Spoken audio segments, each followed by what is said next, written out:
అందరికీ నమస్కారం. శ్రీమాత్రే నమః. ఒక 3 రోజుల క్రితం నా దగ్గరికి బ్రాహ్మణ సామాజిక వర్గానికే చెందినటువంటి ఒక ఆయన, మధ్య వయస్కుడు.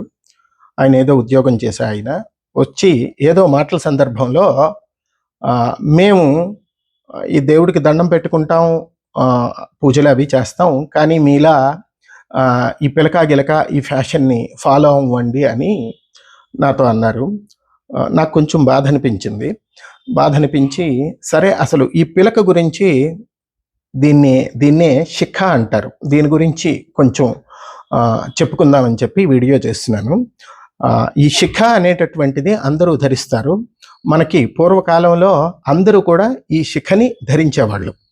అంటే పురుషులు శిఖని ధరించేవాళ్ళు, స్త్రీకి జడలోనే ఉంటుంది శిఖ అనేటటువంటిది నిరంతర ఆధ్యాత్మికతకు, అంటే ఎప్పుడూ కూడా ఆధ్యాత్మికమైనటువంటి భావాలు పెంపొందించుకోవటానికి, అలాగే మనస్సుని కోరికల్ని అదుపులో పెట్టుకోవటానికి ఎల్లరూ కూడా ఈ శిఖని ధరించేవారు.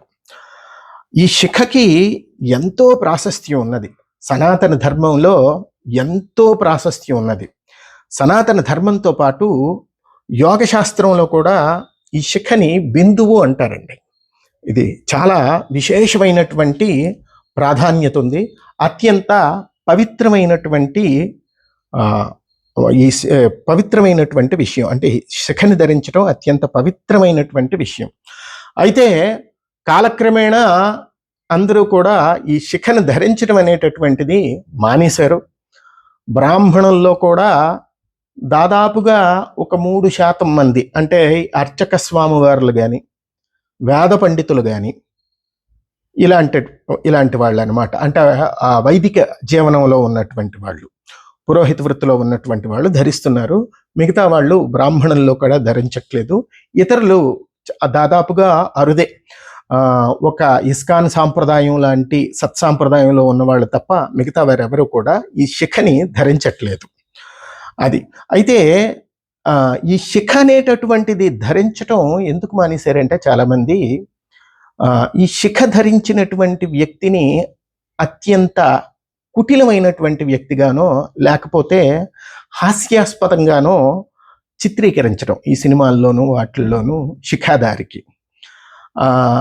అంటే ఏ మతంలోనైనా సరే ఆ మత ఆచారాల్ని, సాంప్రదాయాల్ని అనుసరించేటటువంటి వాళ్ళని గౌరవిస్తారండి.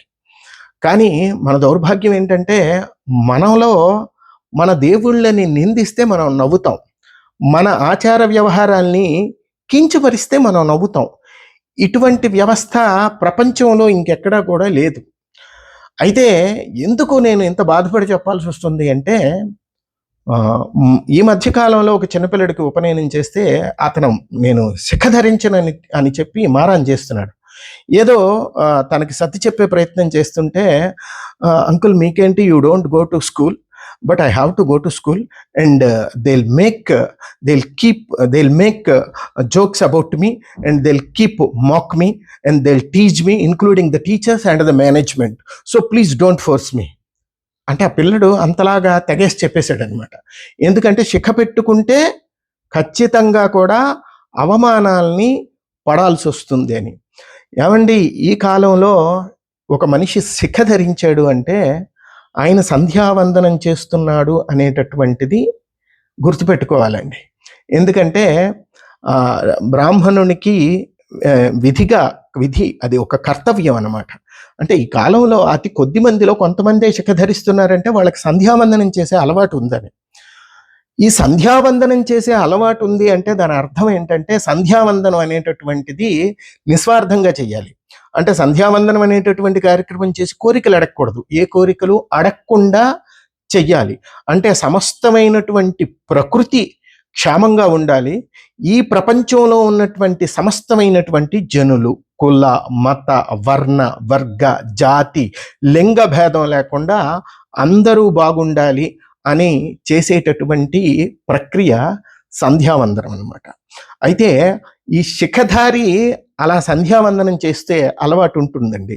కాబట్టి ఎవరైనా శిఖ ధరించినప్పుడు అతని మీద జోకులు వేసుకోవడమో లేకపోతే కించపరచడమో చేస్తున్నారంటే మీరు ఎటువంటి వ్యక్తిని ఆ విధంగా కించపరుస్తున్నారనేటటువంటిది ఆలోచించుకోవాలి. ఎందుకంటే ఏ వ్యక్తి అయినా సరే కుల, మత, వర్ణ, వర్గ, జాతి, లింగ భేదం లేకుండా నిరంతరం కూడా లోకోపకారం, లోక కళ్యాణం కోసం నిరంతరం ప్రార్థిస్తాడో తన స్వార్థం లేకుండా, అటువంటి వాడు పూజనీయుడు. అయితే ఈ సంధ్యావందనం చేసేటటువంటి ఆయన గాయత్రి అనుష్ఠానం చేస్తాడండి. ఆత్మ మంత్ర గురు దేవత, ఆత్మకి మంత్రముకి గురువుకి మంత్రాధిష్టాన దేవతకి అభేదం అన్నమాట.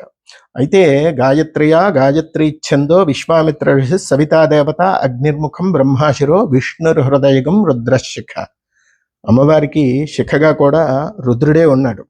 కాబట్టి ఈ శిఖధారిని ఆ రుద్రుడు రక్షిస్తూ ఉంటాడు. అలాగే తంత్రశాస్త్రంలో శిఖాముద్యోతిని రక్షేం ఉమామూర్ధ్ని వ్యవస్థిత అని ఉంది. అంటే ఉద్యోతిని అనేటటువంటి దేవత ఆ శిఖని రక్షిస్తూ ఉంటుంది. శిఖని ధరించటం అనేటటువంటిది పరమ పవిత్రమైనటువంటి సాంప్రదాయం. కాబట్టి దయచేసి కొంతమంది అమాయకంగా తెలియక చేస్తుంటే, కొంతమంది తెలిసి కూడా ఈ శిఖని చాలా తక్కువగా శిఖధారిని ఒక విదూషకుడుగానో లేకపోతే ఒక కుటిలమైనటువంటి వాడిగానో ఈ కొన్ని సినిమాల్లో చిత్రీకరిస్తున్నారు. ఇది చాలా తప్పండి. అలాగే బయట కూడా ఎవరైనా సరే పిల్లలు ఈ శిఖ విషయంలో పిలక గిలక అని ఇలా అనేక రకాలుగా కూడా వాటిని నిందించడమో, టీచ్ చేయటమో, జోకులు వేసుకోవటమో ఇలాంటి కుసాంప్రదాయం ఉంటే గనక దాన్ని ఖండించండి. మీ కుటుంబంలో కానీ పిల్లలు ఎవరైనా ఉంటే దయచేసి వాళ్ళకి మన సాంప్రదాయం గురించి చెప్పండి. ఈ శిఖ అనేటటువంటిది కేవలం బ్రాహ్మణుడికో అర్చకుడికో కాదండి, అందరూ కూడా ధరించవచ్చు. అందుగురించే మీరు ఇస్కాన్ సాంప్రదాయం చూస్తే ప్రతి వాళ్ళకి ఉంటుంది, బౌద్ధ సాంప్రదాయంలో ఉంటుంది, సిక్కులు కూడా ధరిస్తారండి శిఖని.